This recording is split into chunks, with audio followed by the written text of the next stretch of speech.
Hello again. Bit of an old flame fire going tonight. It's grand. You know, they don't, years ago we used to have the old turf fire, go on a big open turf fire, and you'd have the flames dancing on the walls. It was a lovely, lovely setting.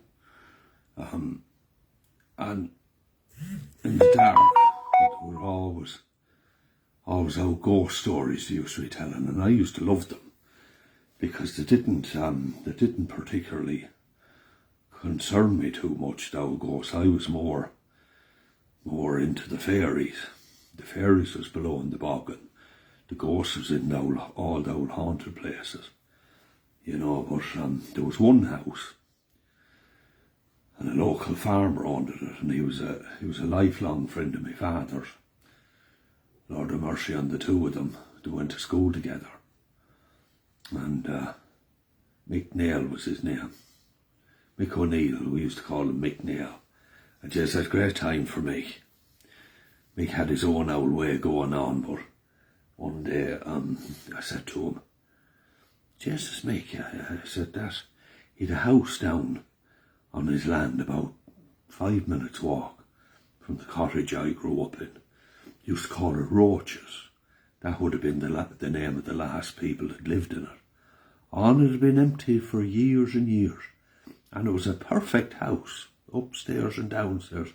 The electric was on, there was a range oven in it, even used to have turf out the back. And we used it as a place after closing time. We used to go there, because there was no fast food in the 1970s, you know. You'd have to go into Mullingar or Tullamore to get to the nearest place, but we used to go down to this house, and I used to call it the electric chair. Oh, Jesus, I loved it. You know, we plenty of drink in them days. We didn't have drugs, but you didn't need that. Didn't need any of them things at all. Go and sit in this electric chair for half an hour, and I tell you something. The goosebumpers and the noises in that house. But I said to make this day, oh Jesus, I said make that house as fierce haunted. That's right, Nicholas, this is the way you used to. That's right, Nicholas, that's right. Very haunted, very.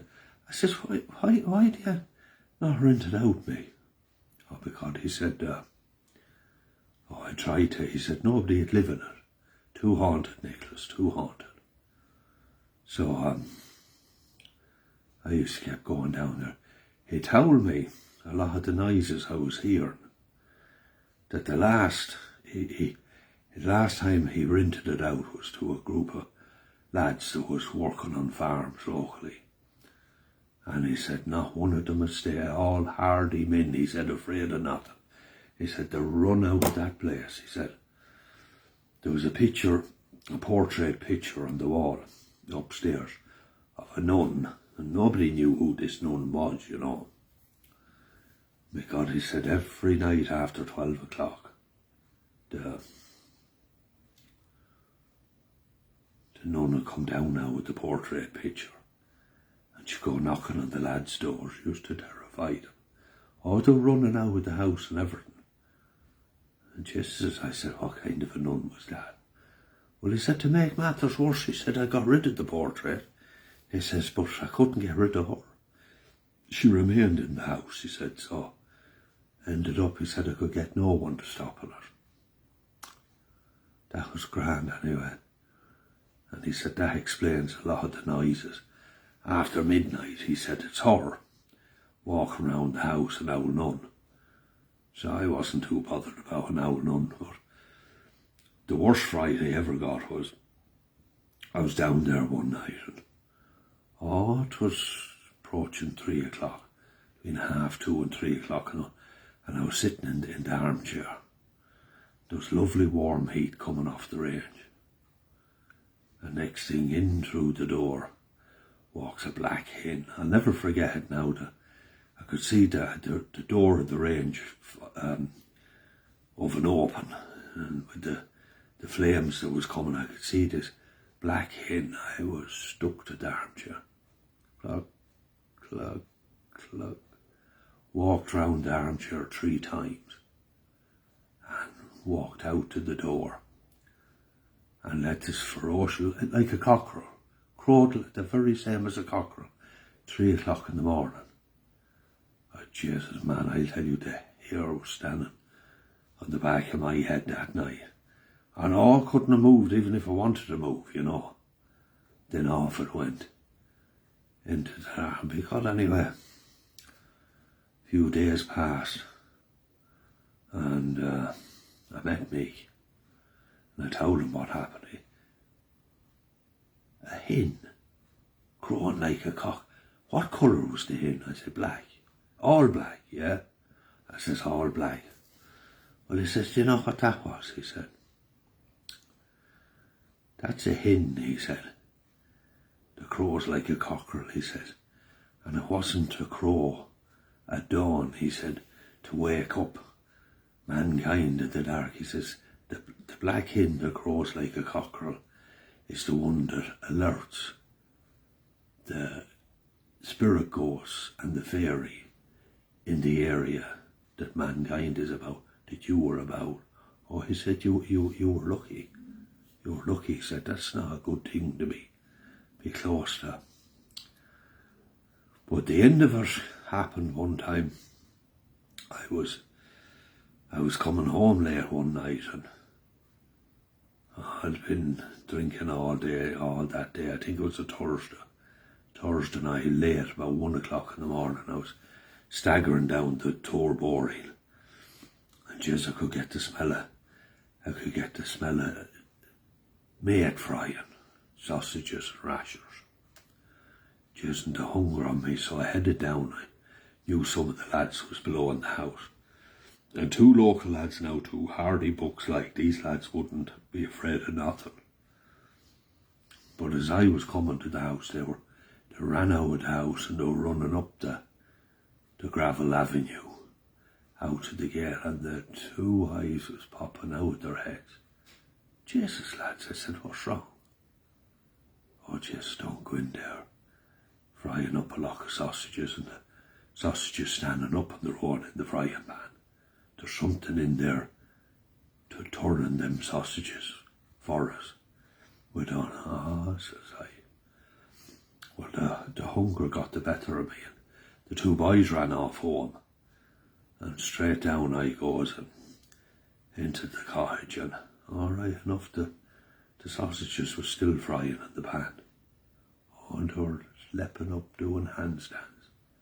Well, there was definitely something was in it, you know, and then the very last thing that happened there was one night I was in there with the Dumpty, and there was old bales of straw at the back. We're after frying up a big bag of mate that we acquired. We stuffed our faces, and again it was sometime maybe between 2 and 3 o'clock in the morning. This old fella with a long hair and a hat came in, and he was absolutely dripping wet. And I said to him, just warm yourself there at the fire. I said, there's few old chops left in the pan. I says, help yourself, you're welcome to them. And he just grunted, and I couldn't see his face. And the Dumpty was nudging me. Oh, and he gone like this. And I noticed the lad must have stood there for, I don't know how long, 10, 15, 20 minutes. It was a fair while. And he was a pool of water at him at the height of that fire. Not a bit of steam come off him. Jesus, I said to him, you're not warming up, you're not. I said, you're not getting warm. And he mumbled, us people, he says, we never get warm. And turned and walked out. Jesus, I'll never forget the look on the Dumpty's face. It was as white as a ghost, and he said to me, Jesus Christ Almighty, he said, I can't believe what I'm after seeing. He said, that's Jack Donahoe's brother. He said, he drowned in a bog hole 20 years ago, he said. And nobody can understand what happened to him. He was found upside down in the bog hole. It took 6 weeks for them to find him. He was crossing the bog, Bunny Kill bog, like I used to cross at night, and the moon went in, and he couldn't find his way in. Ended up head first in a bog hole. Jess, I said, you're cotton me. But I met Mick a couple of days later, and I told him about the sausages. But it was when I told him about Donahoe, Jess, I'll never forget, his face dropped, and I thought, Jesus, he's fucking seen him as well. He was going into the house all the time. And you know something? A week later, a bulldozer turned up at that house, flattened. That's a true story, honest to God, that happened. Poor old Mick, I'll never forget that. That's some story, lads. Look at me. Me fire, Jez, a grand warm fire, this.